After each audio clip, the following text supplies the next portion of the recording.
Saya akan memulai dengan kondisi ekonomi sebelum nanti akan diteruskan oleh para wamen untuk pendapatan belanja dan pembiayaan. Seperti saya sampaikan tadi, dunia mengalami perubahan yang sangat besar, sangat signifikan.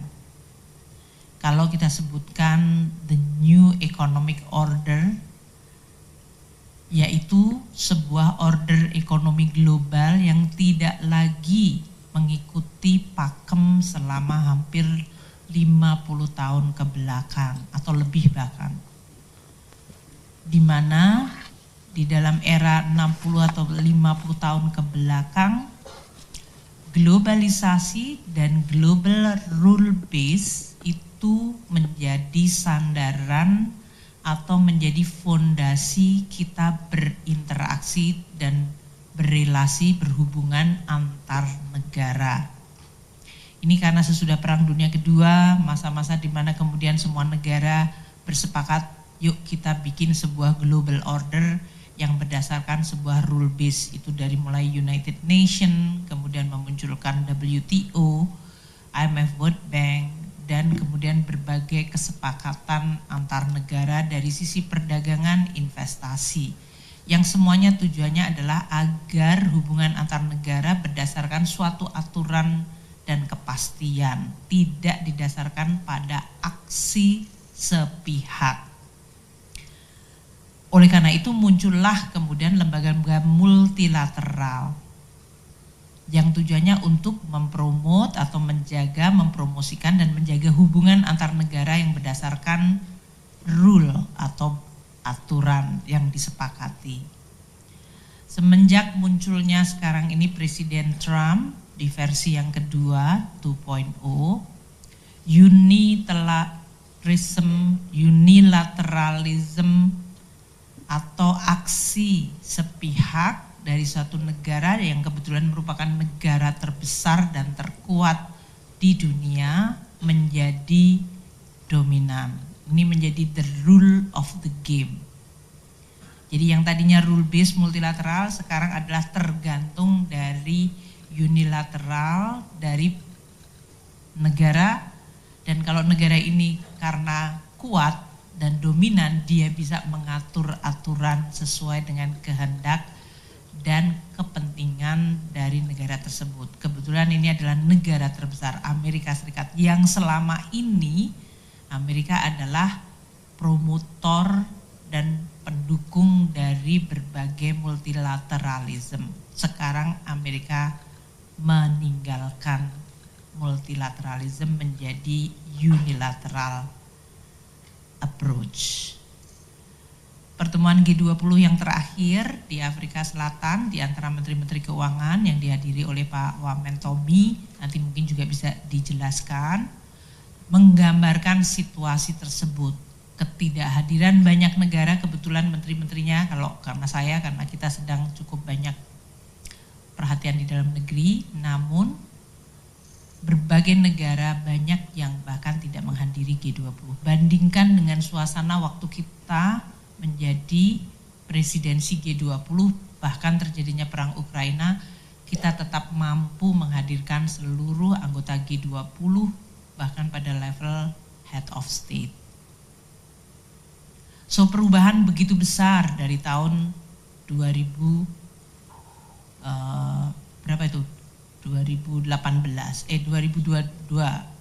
ke sini gitu ya. Suatu perubahan hanya dalam waktu kurun 3 tahun telah mengubah sebuah orde dunia. Ini tentu memberikan implikasi sangat besar, sangat fundamental. Dan oleh karena itu Presiden Prabowo selalu mengingatkan kita harus menyiapkan diri, menguatkan diri. Karena dunia memang tidak dalam situasi yang biasanya kita kenal, menjadi sangat unilateralis dan harus mampu kita jaga kedaulatan dan kepentingan Indonesia. Muncul blok-blok baru di luar yang biasanya tradisional. Kita lihat Amerika Serikat yang tadi saya sorot ya, bagaimana Amerika yang selama ini menjadi promotor untuk North American Free Trade Agreement, kesepakatan 3 negara, Kanada, Amerika, Meksiko, untuk sama-sama membuat NAFTA sehingga hubungan trade dan investment itu bisa berjalan hampir tanpa halangan. Di dalam era Presiden Trump yang kedua ini dilakukan seluruhnya menjadi totally tidak berlaku. Secara unilateral, sepihak, Amerika kemudian menyampaikan mengimpos tarif. Kalau NAFTA itu namanya free trade, itu biasanya tarif mendekati 0 atau bahkan 0%. Yang terjadi sekarang, tiba-tiba Trump menerapkan kepada negara tetangganya yang sebetulnya selama ini bergabung dalam sebuah blok free trade, yaitu North Africa Free Trade Agreement NAFTA. Tiba-tiba tetangga sebelahnya dikenakan tarif. Kanada 10% untuk energi, 25% untuk komoditas lainnya. Meksiko 25% across the board. RRT 10% ini on top of yang selama ini RRT sudah terkena dari semenjak Trump 1.0, Biden, dan Trump 2.0. Jadi waktu Trump 1.0 dan Biden, RRT itu sudah dikenakan tarif dan belum turun, sekarang ditambahkan 10%.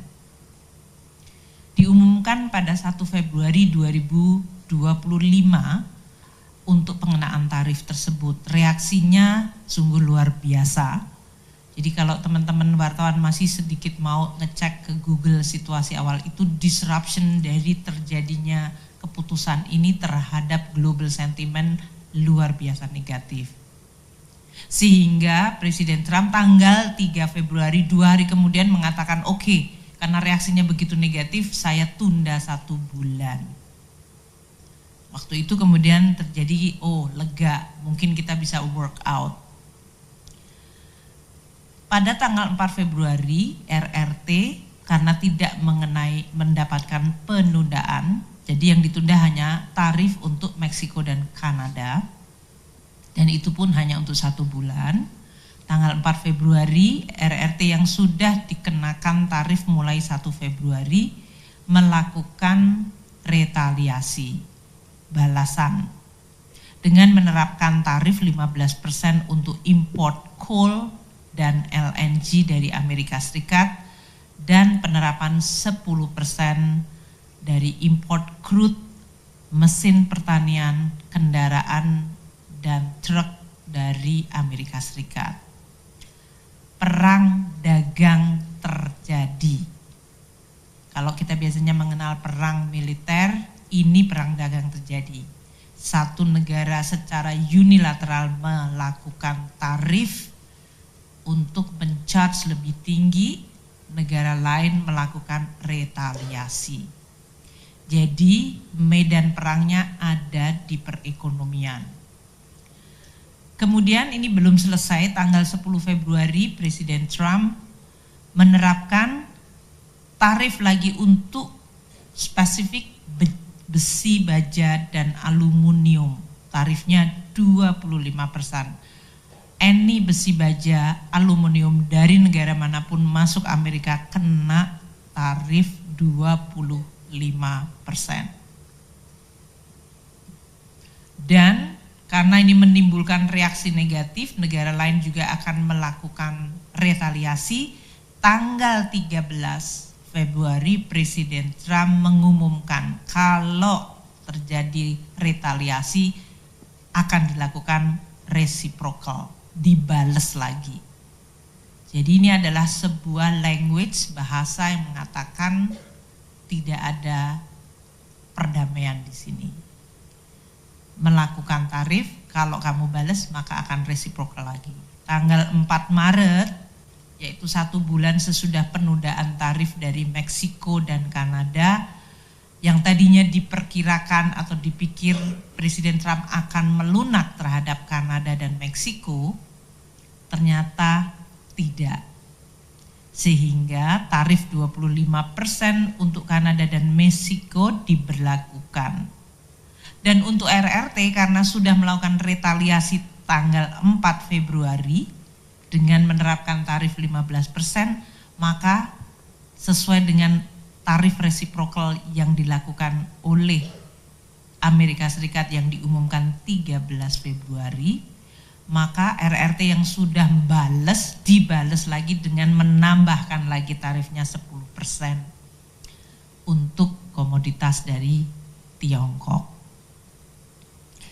Kemudian Kanada tanggal 4 Maret kena tarif, maka pada hari yang sama Perdana Menteri Justin Trudeau yang waktu itu belum resign mengumumkan retaliasi, dibales dengan menerapkan 25% tarif untuk berbagai produk import dari Amerika Serikat. Dan ini tentu menimbulkan ancaman terhadap berbagai kemungkinan, dari mulai resesi bahkan inflasi, bisa terjadi stagflasi, ekonominya melemah tapi harga tinggi karena tarif. Di tanggal 10 Maret sekali lagi untuk RRT dilakukan pelaksanaan tarif 10-15% untuk produk makanan dan pertanian, serta pembatasan ekspor dan investasi dari 25 perusahaan Amerika Serikat. RRT dalam hal ini membalas kembali, karena tadi diberikan tarif reciprocal, kemudian dinaikkan lagi tarifnya, RRT membalas lagi dengan menerapkan 10-15% untuk produk pertanian dan makanan, dan bahkan pembatasan ekspor untuk terutama mineral rare earth dan juga untuk investasi dari 25 perusahaan Amerika yang beroperasi di RRT.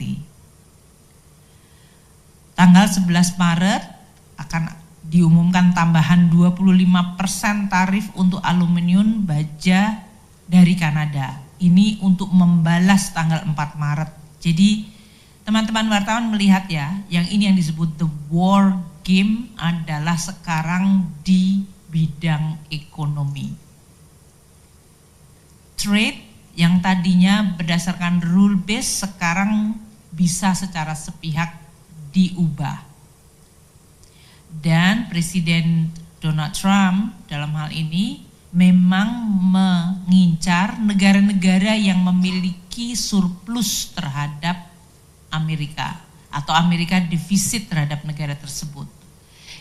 Di sini yang di tengah ini adalah 20 negara yang mencatatkan surplus terhadap Amerika, artinya Amerika defisit terhadap negara ini.